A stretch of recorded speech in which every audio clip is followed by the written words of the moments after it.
वृंदावन में उड़ेला गुलाल कह दो राधा रानी से।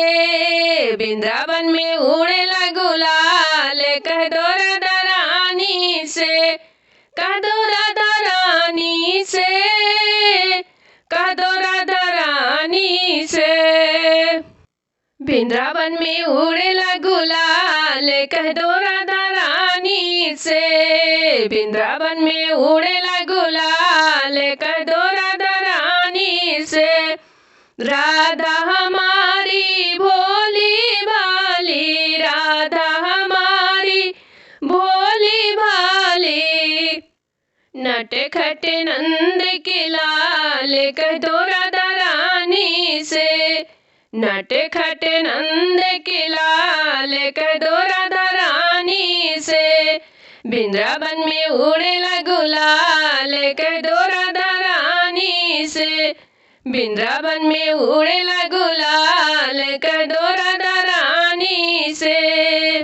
राधा हमारी गोरी गोरी, राधा हमारी गोरी गोरी, सांवले सलोने नंदलाल कह दो मैं राधा रानी से। सांवले सलोने नंदलाल कह दो राधा रानी से। वृंदावन में उड़ेला गुलाल कह दो राधा रानी से। वृंदावन में उड़ेला गुलाल कह दो राधा रानी से। राधा के माथे पर बिंदिया सोहे, राधा के माथे पर बिंदिया सोहे, मोरे मुकुट नंदलाल कह दो राधा रानी से।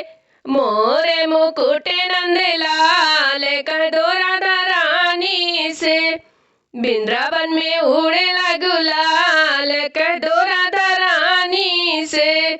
वृंदावन में उड़ेला गुलाल कह दो राधा रानी से। राधा के हाथों में चूड़ियां सोहे, राधा के हाथों में चूड़ियां सोहे, बंसी बजावे नंदलाल कह दो राधा रानी से। बंसी बजावे नंदलाल कह दो राधा रानी से।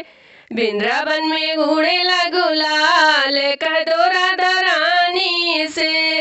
वृंदावन में उड़ेला गुलाल कह दो राधा रानी से।